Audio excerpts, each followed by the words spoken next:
And welcome into In Depth with Fox Carolina Sports. Hey there, I'm Aaron Cheslock. As we do each week, we talk with local coaches and athletes and walk their path to their particular point in their careers. And boy, do we have a great guest for you this week. The star of the Clemson Women Tigers, Delicia Washington, who of course comes off a sensational season with the orange and white. Delicia, first of all, thanks so much for joining us. How you doing? I'm good. How are you?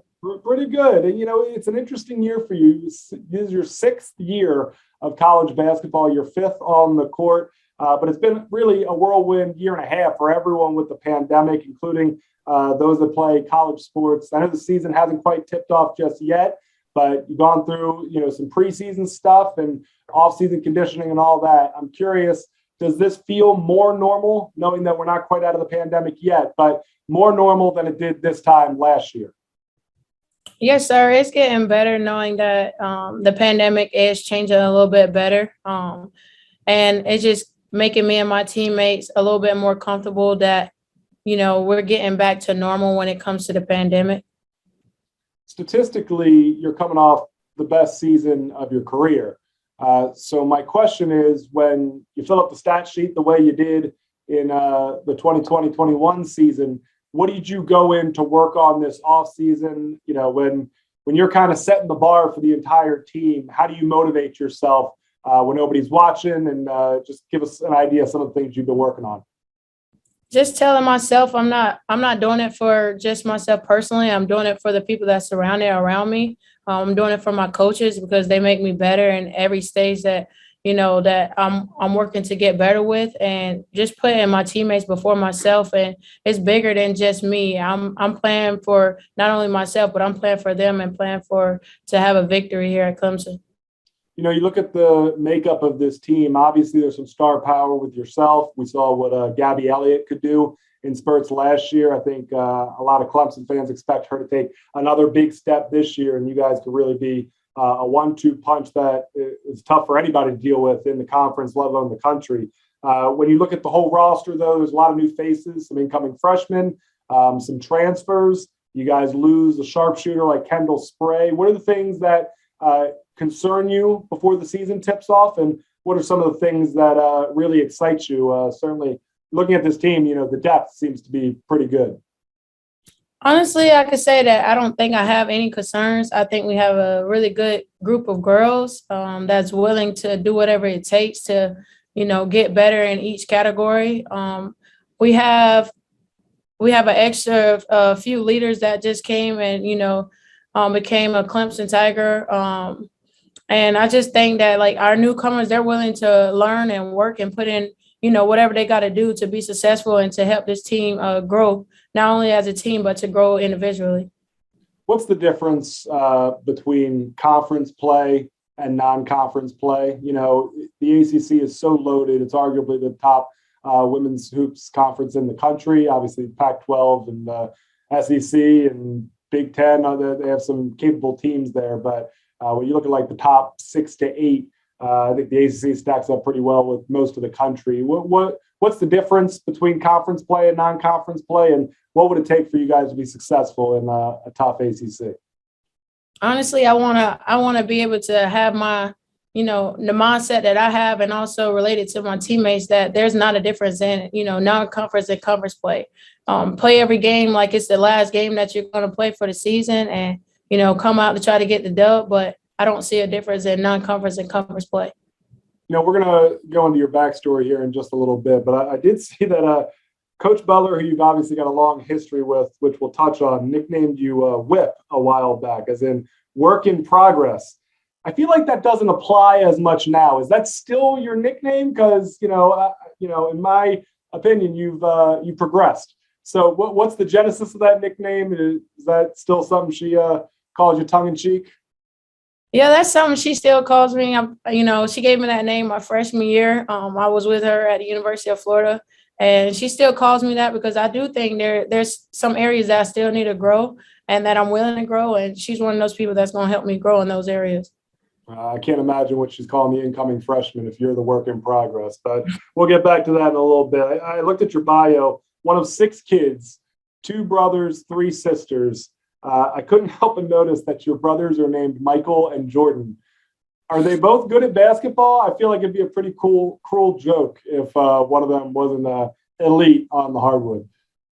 My youngest brother, Jordan, he's really, really good at basketball, actually. My other brother and my sisters, none of them play sports, but my younger brother, he's going to be really good. Was that on purpose, the Michael Jordan thing, or was that just a coincidence? I don't think it was on purpose. That's pretty crazy when you got a basketball family like that, but very cool. The show is called In Depth, so I want to touch on your career up to this point briefly. Obviously, you've got so much of your story left to be told, but help me with the pronunciation here. You're from McClaney, Florida, is that right? McClaney, Florida. McClaney, Florida, nailed it. Played at Baker County High School, and you got recruited by Coach Butler at Florida. I know you had some other offers. What was the initial meeting with Coach Butler like? What was really the selling point that made you commit to go play ball for her? Well, first off, I've always been a huge Gator fan. I'm a Florida kid. I always wanted to play at Florida, and I always told myself if I ever got that offer, I was going to take it no matter what. Coach Butler, she took me in on my visit. She made me feel like I was at home. She just made it seem like, it was more than just basketball. She cared about me more than a basketball player. She cared about me just as a person and making sure that I'm handling my business like a woman outside of basketball. And that's something that, can help me, be better as a person instead of just focusing on my athleticism and, being a basketball player. And it's more than just being an athlete. And I think she did a really good job of, making sure I'm handling my business like a woman before basketball is in play. You play your first 3 seasons in Gainesville, and man, did it pay off for you? SEC Coach Freshman of the Year in 2016, 2017, just over 11 points per game, 51 assists, 41 steals. Under Coach Butler, of course, Coach let go after that season. I'm curious how that affected you, how that affected the entire locker room. We had her on the show a couple weeks ago saying that, it happened on her birthday, which I can only imagine was tough to take. But from your perspective, when you first heard how it affected you and then the locker room as a whole? To start off with me personally, it kind of, it hurt my heart really badly because not only did I go there because it was my dream school, but I went there to play for Coach Butler specifically. When they decided to let her go, I didn't really honestly know if I wanted to be there anymore. But like I said, Florida is a school that I wanted to graduate from. And, I just basically had to stick it out and, put the pride to the side and, because I know at the end of the day, she wants me to be successful at, any school that I'm at. And I just had to do that and, keep in touch with her no matter what and, keep it going. But it pays off for you statistically. You excel your final couple of years, 2 more seasons. You rack up the program's 3rd ever triple-double. When you were a sophomore, you averaged double figures in scoring your junior year as well. And then you decide to transfer. When you saw that Coach Butler was hired at Clemson, was that really the motivation to go play for her once again? Or were you just looking for another opportunity and that was just one of the options? Explain that process to us a little bit. So when I decided to, transfer and put my name in the portal, I didn't know if I wanted to play ball again after everything that was going on.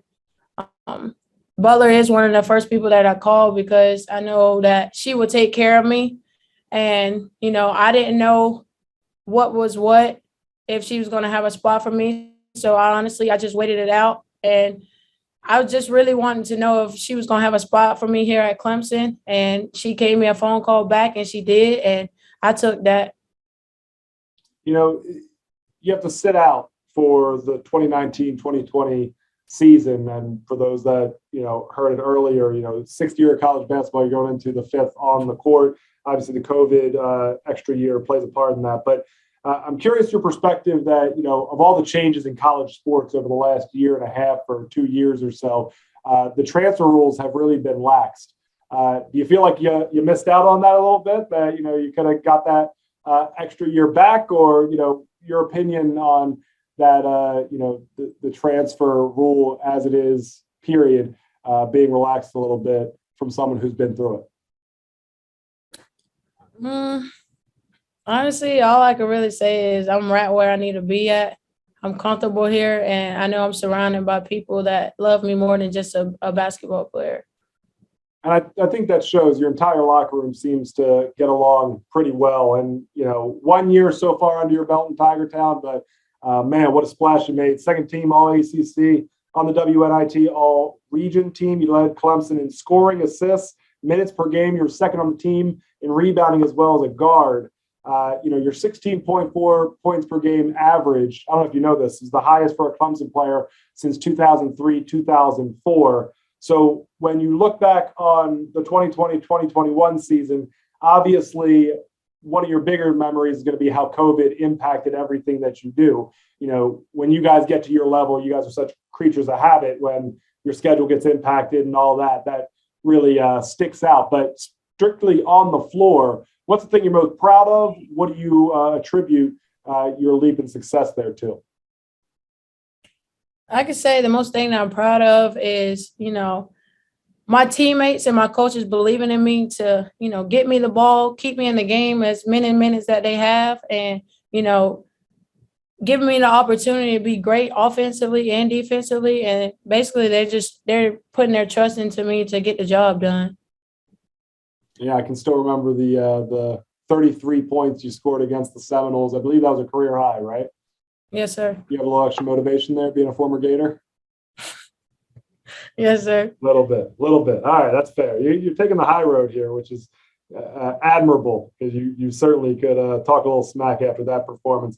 I mentioned how tough the ACC is, but you look at the other side of that is that you guys are going to be battle tested whenever the postseason rolls around.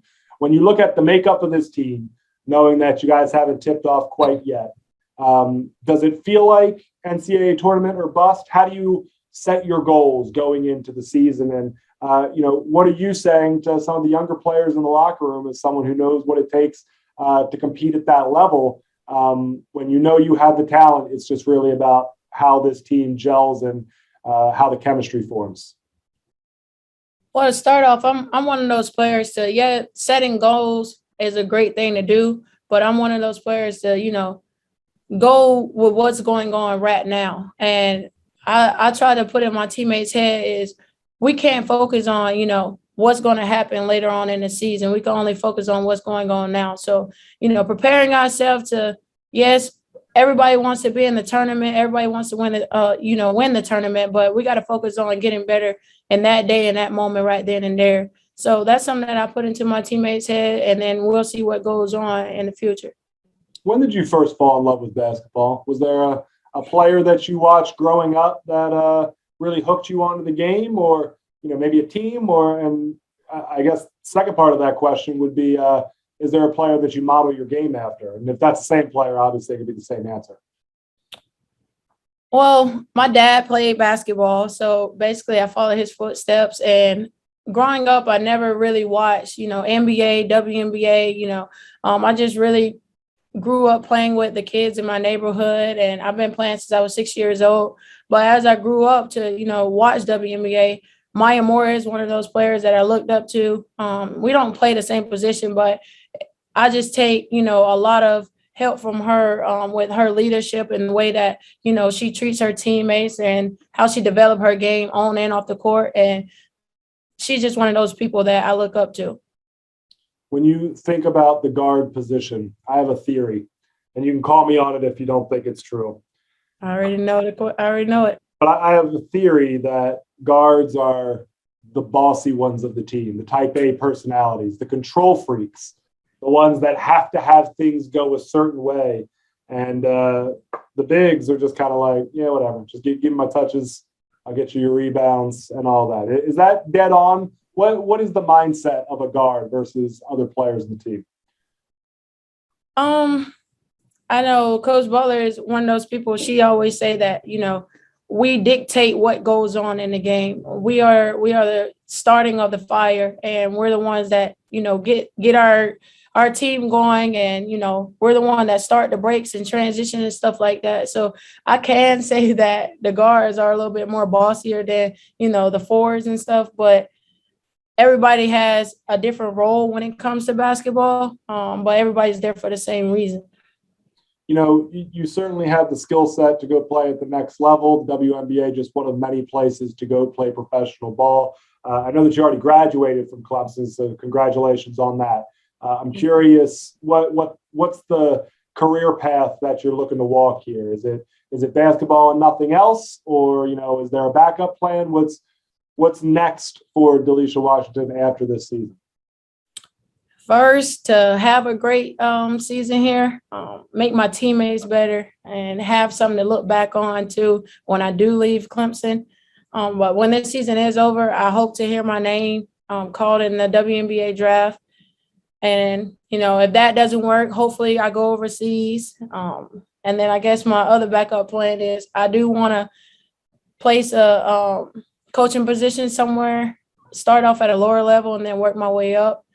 But that's really all I have in store for now. So you do want basketball to be the focus moving forward?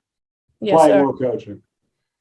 How much of Coach Butler plays a role in that, considering that, and talking to her, she said she kind of had to get pushed a little bit from her coach at Florida, that, she didn't, it wasn't really on her radar. And then, sorry, I'm forgetting the coach's name down there in Gainesville when she was playing there, but, planted the seed, and that kind of got her juices going. And now she's been coaching for, decades. But how similar of a career path do you hope to walk when you look at what Coach Butler's done?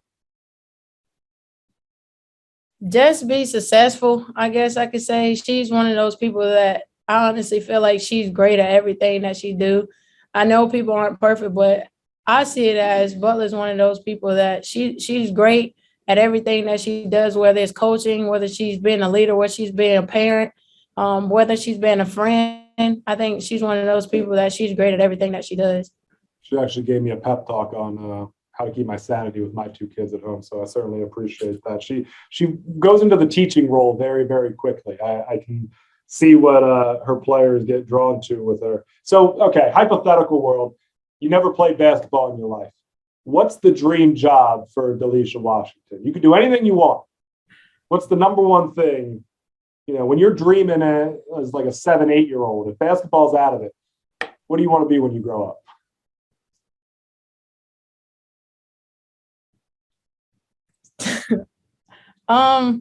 Honestly, if basketball's out of it, I would have to say a softball coach, because I did play softball all the way up to senior year. I would have to be somewhere surrounded around sports because I love sports. Funny, because my very next question was, I noticed you also played softball in high school. Give us a breakdown of your skills on the diamond. You were a 4-year player there. Obviously, I'm assuming you were one of, if not the top athlete on the team. What position did you play? What were your strengths? And is there any correlation between competing on the softball diamond versus a basketball court? So I played shortstop and second base. I played mainly those two positions because of my hands. I got really good hands and I have really good speed. And I guess I can compare that to basketball because I have really good footwork and I'm really quick. I was really good at slapping on the left side. And I also was really good at butting the ball so that I could move my teammates around the bases and, get onto first base. One of the things I was really good at when it came to softball was stealing bases. I like it. That's one of those games you can just pick up recreationally whenever you decide to hang it up. It's something to keep the competitive juices flowing for sure. All right, we're getting set to wrap up here. You mentioned a lot of great athletes in your family. This is a tough one, but again, it will be publicly available to be viewed. Who is the best athlete in your family? Of course, I'm gonna say myself. Can you beat your dad 1-on-1 right now? Oh, definitely. Right now, yeah. Back in his days, no. But right now, if we go right now, yeah. And is this the prototypical dad game where he just bodies you down low and just does little bunny layups and you ain't even tall enough to do anything about it? That's what he's gonna try to do. I got to tell you, as a 35-year-old with, a 3 and a 2-year-old, I am so looking forward to just dominating on the driveway for the next 10, 15 years of my life until they get big enough to beat me up a little bit. All right, here's a fun one. Your most embarrassing moment on a basketball court. Now, you need to be honest here, whether it's airballing a free throw or, calling the quick Chris Webber, call a timeout when you don't have one. What's the one that still you wake up in the middle of the night like, I can't believe that happened?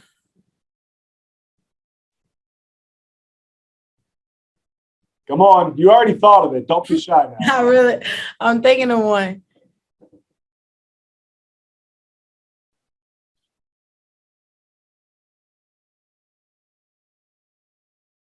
Oh, I could say one time in a game I was making a move and I broke myself. I broke myself. I didn't even break the defender. I broke myself and lost the ball. Mid crossover? Yeah. What was the move after that? Just lay on the floor and pretend that you're hurt, or yeah. You got a safe face in that kind of situation. All right. Well, look, I certainly appreciate you taking some time with us. I got one final question for you. And, it's an interesting question for someone like yourself who, for Clemson basketball fans, and there's a lot of young women and girls out there that will be looking at what you're doing on the basketball court today, or this year, I should say, how you conduct yourself off the court as a role model and someone to look up to. But yet you're still, you were a kid not that long ago, and you have so much of your young life still ahead of you. What do you want people to take from your story so far? If you could pick one lesson, one moral of Delicia Washington's path to her final year as a star of Clemson women's basketball, what do you want them to take? When I leave here, I want people to say she cared about her teammates.